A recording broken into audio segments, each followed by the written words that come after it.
looking for the mystery beneath the northern star, looking for the pot of gold at the rainbow's end, hoping that I find it soon beneath the gypsy.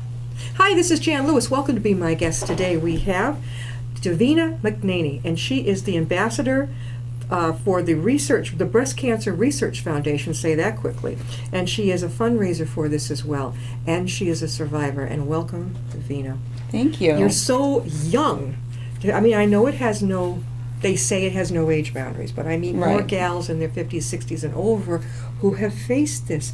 What must that have been like? I mean, you must have been really, really young. I was very shocked because it was my first mammogram.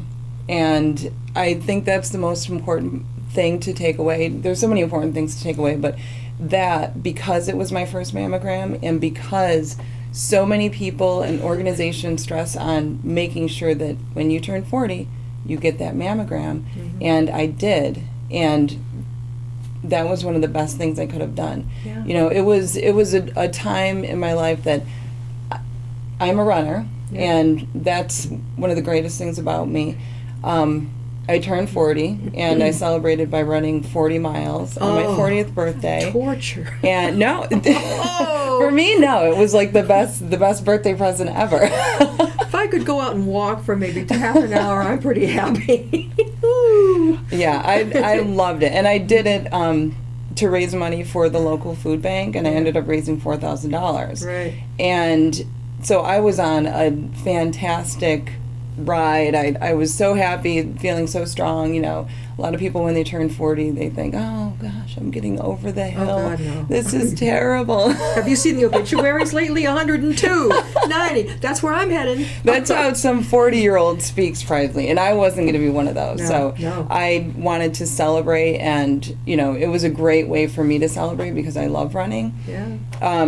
And so when I went 2 months later for that mammogram, I was incredibly shocked. What did they because- tell you? Well, I went for the first one, and they asked me to come back. They wanted a little bit clearer imaging. They had some questions. I wasn't concerned, so I went back and got a second higher resolution Yeah. mammogram, and then they asked me to come back again. Yeah. And that time they did a biopsy. Still, I didn't think anything of it because, you know, it was my first one. I didn't know what to expect. Sometimes Yeah. they want a baseline, and What would be the odds? That, you know, yeah, I'm like, exactly. you guys are crazy. You know? Exactly. It's Yeah. a screening. Yeah. That's why I went in. And after that biopsy, which was a difficult experience, I have a high pain tolerance, and that was I don't. a difficult experience. I birthed 2 children without painkillers. I'm good with it. Are you serious? I'm good with it. Not me. And that it was a very hard experience. Yeah. So a couple weeks later when they called me, I was not expecting it. I was in the kitchen. It was a regular day. My daughter, you know, was home. She was 2, and just doing the things that we normally do. And when you get a call like that says you have breast cancer, I was not ready for that No. at all, because in my mind, I'm a runner. Yeah. I'm incredibly strong. I can run for hours upon hours, Oh. and I felt completely healthy. So when someone tells you there's something foreign in your body wrong, it's a little bit hard to believe. What was their next step with this? Lots and lots of appointments, and I did get a second opinion because I was in utter disbelief and quite angry about it. Yeah. And after all of the appointments, I had a lot of options, which is really interesting for having cancer. I thought that I would go in and they would tell me this is what you need to do. Yeah. You don't have any options. But I was given options, and I chose, because of my family history, and I don't carry the breast cancer gene, thank goodness, but because of my family history, I did get a double mastectomy with reconstructive surgery. Mhm. And by doing that, I was able to avoid Yeah. having any radiation. They were suggesting 35 treatments of radiation. Oh, the pits, yeah. And yeah, so And chemo too? it was That was not even, Not even on the table. No. And that, again, is why I'm so happy that I went for that mammogram. And I didn't put it off for a few years. I know some friends, some very close friends that put mammograms off, and they've been diagnosed, or I met people that were in their 50s that had never had a mammogram. Never in their 50s? No. And after meeting me, they said, I'm going to go and get my mammogram It's really tomorrow. not a big deal, girls. I mean, it's not Yeah. the most pleasant experience in the world, but, No. it's over. Hold your breath and it's over. Take some Advil and you're, It's pretty easy. yeah. I mean, it's not, compared to childbirth, it's, a piece of cake. Yeah. Really.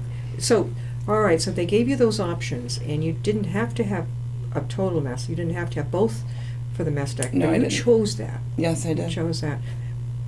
In my mind, there's no other choice. Yeah.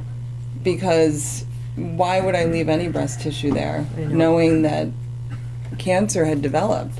Yeah. I had no intentions of taking any chances of anything coming back. And Yeah.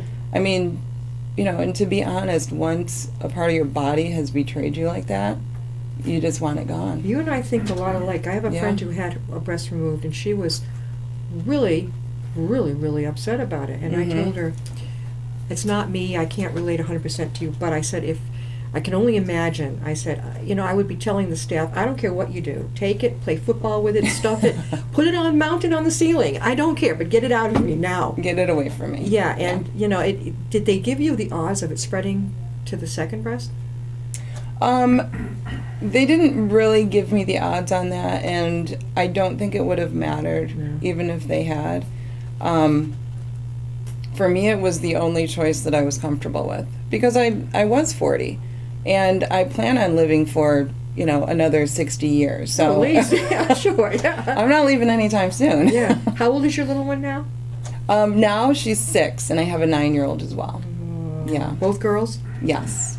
Okay, and you don't Coming carry- from a family with 4 brothers, I'm very happy about So that. you finally got girls. Yes. Were you the youngest, oldest? The second from the youngest. So second from the youngest. So you had 4. You have brothers to protect you. No. No? No. That's mine why I'm didn't so either. tough. Yeah, well, mine didn't either. He didn't. There was no protection. No, he was jealous. He's like almost a decade older, and he hated my guts. Oh, not only is she the girl who finally came in, but now they're focusing on this new baby, and he hated it. And to this day, the man, some people do not outgrow it. They don't. So Very now, true. when did you become the ambassador? After I recovered from surgery, I wanted to kind of put the entire experience out of my mind, as if you can do that. Yeah. Okay, I didn't choose to wear that hat, so I'm going to take it off now and throw it in the garbage. I'm not someone who had to deal with breast cancer at all. Right. And that worked for maybe about a year. Yeah. And it just kept coming back and coming back. The thought that, I went through this experience. Other women that I know are going to go through this experience. Women that I don't know are going to go through this. And at that point, I had to do something. I had to find the power that I had that breast cancer took away for a period of time, because it deflated me. It made me feel very angry and weak at points. And that's not a feeling that I sit well with at all. Yeah. I don't play a good victim. I don't play a good patient. None of those. So about a year after the surgery, I woke up one morning with the very bright idea, I'm gonna run home. And I lived in Michigan at that time. Yeah. And home to me is a town called Sodas Point in upstate New York. Yeah. And that's 470 miles away. Oh, you didn't. I did. You ran. We Yeah. had to have stayed overnight places. And all. I did. I ran. It took me, so that was last summer. Yeah. On June 19th, I left Michigan, literally packed up our house. We were moving here to Massachusetts. Packed up the house, locked the door at 7 o'clock in the morning. I stood in front, and friends and everyone and a lot of people in the town that I knew that we cared about saw us off. and so we where left. was your daughter? Where were your daughters? They were already in Sodas Point. Okay. They were at the finish line already. So I ran for 15 days across 4 states, and it was 470 miles. And with that run, I raised over $23,000 for the Breast Cancer Research Foundation. And that, when I decided to do that run, my goal was to raise $5,000. Yeah. And that's when I came on board with the Breast Cancer Research Foundation, because I looked at the different charity watch groups, I looked at the websites to find out information about all of the different breast cancer Yeah. organizations, Yeah. and I knew that I wanted it to go to research, Yeah. because research is what is saving people's lives. Yes. Yep. I got a mammogram because research showed Yeah. Exactly. that 40 is the magic age. You I go think I went before 35. that. I think I went before 35 that. if you have a family, I if have you have no- an extensive family history, I a have lot no of women hi- go. I have no history of it, but I think for some reason I thought, just go. Yeah.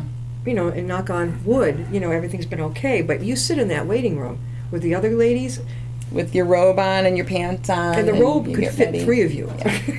It's not. Yeah. It's not. The most attractive thing. But as I say, it's over in what? How many minutes? And I had one technician one time. I don't know if you've run into this at all, Davina, but she wanted to tell me about the high resolution and all of the high tech. I'm like, I want to get out of here now. It's Yeah. like, call me if there's a problem. I'm out. And I'm going to go. You're get thinking a about, okay, how long do I have to hold my breath? Oh, and yeah, it could be a challenge, but Yeah. take a couple Advil ahead, they say, and Yeah, you're it's going to not get bad. through it. Yeah, but do it. And so when you did There's- it and you raised the 23,000, right? Yes. I bet they were amazed at the foundation. They were, because I wasn't expecting to actually speak to anyone at the Breast Cancer Research Foundation, but probably, I don't know, maybe 3 months into my training, I had launched the website and had the fundraiser set up. I was gaining some traction with, people donating and people on my Facebook page. And so I got a call and they said, please tell us about what you're doing. Yeah. And I was shocked. I didn't think that I would hear from them. And it's amazing because since that call, the first time I talked to a woman named Zoe at the Breast Cancer Research Foundation, I have done so much with them. The list is just endless. The first thing that I did with them is go on their website, and they shared my story.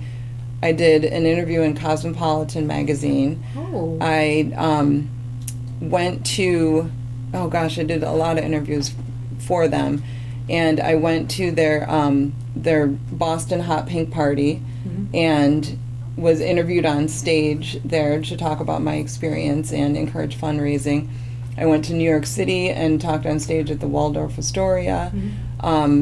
Did a People magazine interview, did a CBS mini documentary, and this year I'm one of the 4 people that is part of their campaign, their new campaign, that is called Breast Cancer, or it's called Cancer Divides, We Unite. I think this is marvelous. We're talking with Davina McNaney, and she is an ambassador for the Breast Cancer Research Foundation. She's also obviously a fundraiser for this. How many years ago was this, roughly? How many years ago? When they discovered you had the breast cancer and you had to go through that. That was in 2015, and I had, or 2012, and then I had the surgery in 2013. Okay. UMass is terrific with their research over there. Are they aware of you? They must be aware of what you've done to raise money. I'm not sure. I don't think so, because I was in Michigan and I just moved here last summer. Oh, really? Last summer? Yeah, last summer. No, they've got the research, they've got the med school. Yeah, they've got, I think, a center of excellence of cancer over there, too. Wonderful. Yeah, I highly recommend. Do you give presentations? I have given presentations around here. I did a speech at the Relay for Life in Medway, and also spoke to the Hopkinton Lions Club. And the things that I love are like going to the Girl Scout troop and speaking to a group of girls. Sure. That's the part that also surprised me. Not that I was able to raise $23,000. You know, there's people that have raised tons more. Yeah, but I'm, you know, one person running across Yeah. 4 states, and I Yeah. was surprised that so many people took notice of that. Sure. And like, it just never occurred to me that it would resonate so strongly with people. Yeah. But it has, because there are people that run further, there are people that have raised more money than I have. But I think what resonates is the fact that it was my first mammogram. Mm-hmm. And they It was caught caught early, Caught. and then I didn't tell a lot of people initially, Yeah. but a year or so afterwards, I came out by saying, you know what, This is this it. happened, and I'm going to run across 4 states because doing a marathon or something, you know, to that extent just isn't enough statement for what I want to say. Davina, how can people get a hold of you or the foundation? I do have an open fundraiser right now at BCRF, which is Breast Cancer Research Foundation.org. And I know pretty much everybody is on Facebook these days. So I do have my own Facebook page, but my running Facebook page is 2016 Run MI to NY, because I ran from Michigan to New York, race series. And it's this year, I changed my page a little bit because last year I did the run from Michigan to New York, and this year, being here in New England, I decided to call it New England Trails, Roads, and Ultras. Oh, This year I've yeah. run 2 50Ks, which is 32-mile races, a 50-mile race, and just a few weeks ago I ran a 62-mile race, which is 100K. And those are all trail races here in the New England area. And this year I raised over $5,000 for the Breast Cancer Research Foundation. I would think speaking at support groups. There's a lot of them. Milford Hospital has them. They're all over the lot for women who are challenged by breast cancer, going through the treatments and this type of thing. We had a woman, a couple years back on, who had a special wig shop in Milford. And we had her on. And she especially attracted to the girls who were going through the chemo and the Right. radiation. And the wigs were gorgeous. And they'd even have these special little hats, these cute little things. I think she went sadly out of business because that is so needed. I mean, I can't imagine. I had radiation one time. It was not for cancer, but it was to prevent cells from coming back that you might not be able to get the next time. But I'm thinking, just for myself, if I lost a lot of hair, I'd be the first one in there getting a wig. A lot of girls don't care about it. They let themselves go bald. I don't, would you have got it? Would you have gotten yourself a wig or something?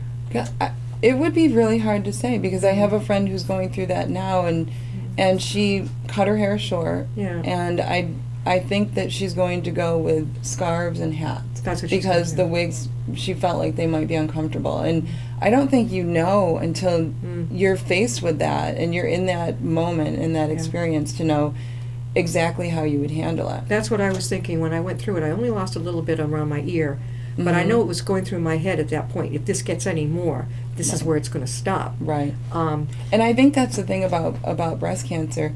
The treatment is so individual, and the response is so individual. And that's where I found my power. When I spoke out, it gave other people inspiration to be able to say, you know what, it's going to be okay. Power it's of not going to example. be so bad. The power of example. Yes. Now, you came through with it at 40, and what would you say to some of the gals out there right now who are about 40 and they're, oh, I don't want to have it done? What would you say after what you've been through? I have said it to so many people that I know, and not that they haven't wanted to go. Well, they haven't wanted to go. Not that they haven't gone. They just haven't wanted to go. Yeah. Do not hesitate to go. It is you exercising your power and your desire to be healthy and do whatever it is that you need to do to stay that way. Exactly. And if the day comes, the research has made it so people are not dying as prevalently. Oh, no. People are surviving, and they are receiving the treatment. And you have an army of people behind you, an army of women behind you who have been there, men who have been there. You have friends and family who have been there. And if that day comes, they'll all be there for you. A lot of people don't realize that men can get this too. Yes. If anybody remembers the rock group Kiss, they're still around too. The drummer Peter Criss Mhm. ended up with male breast cancer. I think he Yes. had one removed or whatever. Some girls do choose to have it rebuilt. Mhm. My friend did. Others don't even care about it, whatever. But I'm not sure where I would stand on that. I'm not into a lot of surgery, so it would be a real question mark. Is it worth it?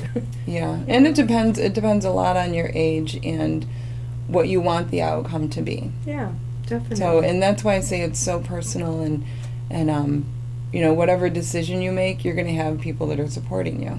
Did you change your diet at all, Davina? Did you change your lifestyle? No, No. no, I haven't. I always try to be on the healthier side. Do I eat, negative things, junk food here and there? Yeah. Yes, but I definitely, I try to take care of myself, obviously, because I run Yeah. a lot of miles and I have to fuel myself well.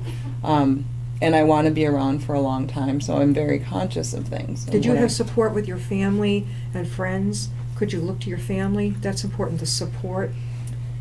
Yes, I definitely could. I could, but that's one of the hard things to do. And I mean, that's a huge piece of advice.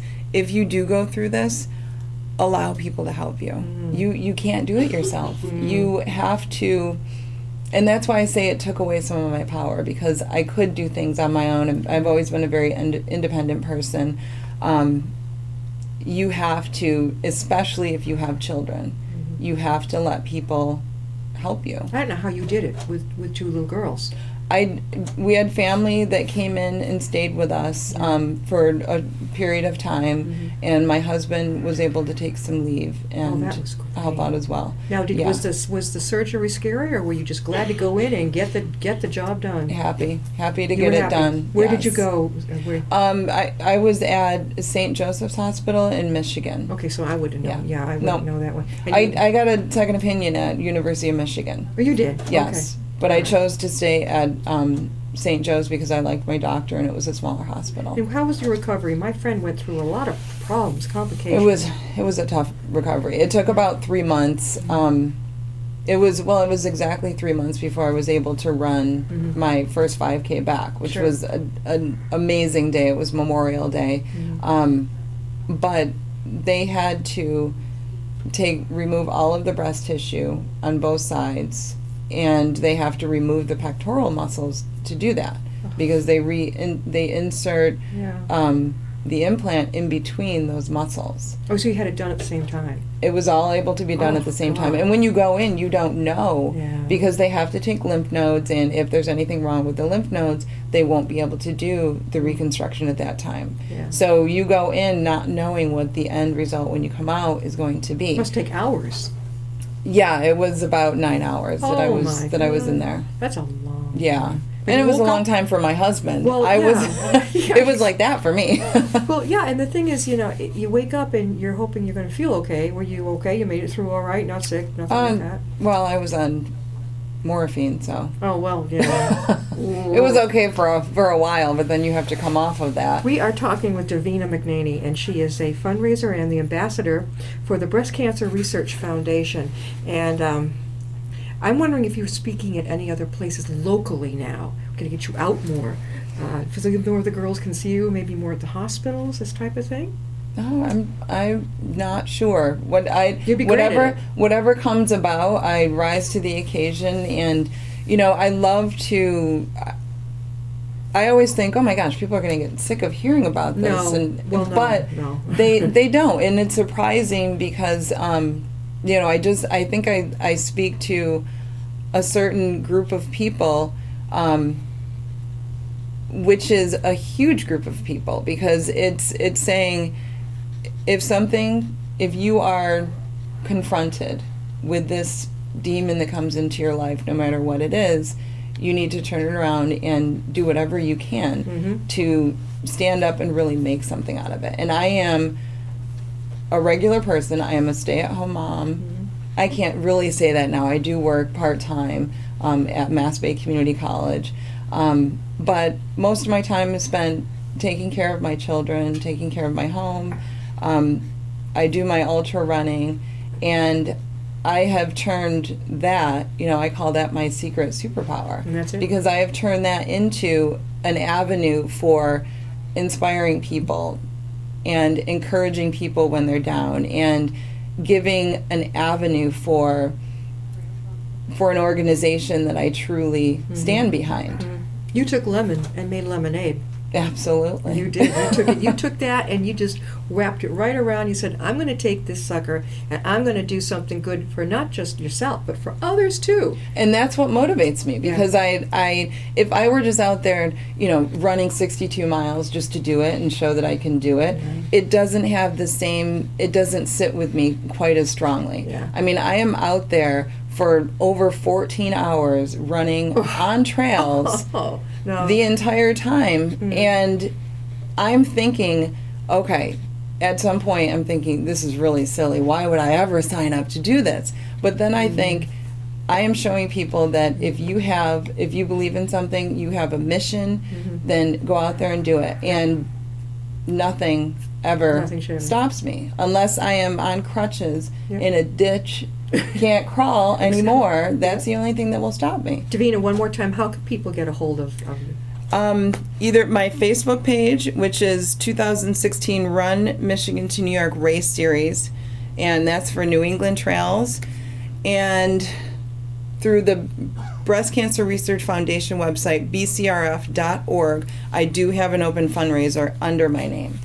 You said, before we close, you said that you think people will get tired of hearing it. I'm a memoir writer, a ghost writer, so I never get tired of hearing someone's story, so I'm used to it. I think a lot of people, if we forget that people really do want to hear it, and the more you talk about it, the more it kind of sinks in more, especially somebody who's going through this. Right, and you don't know who it is going to resonate with, and who it's going to encourage.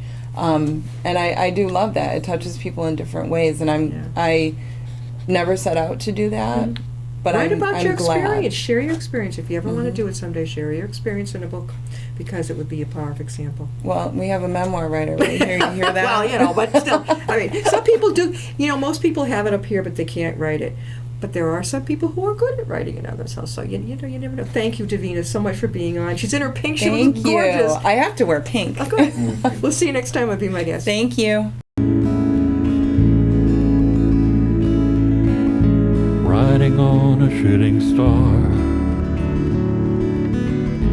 heading out toward a dream. Tomorrow's even closer than it seems.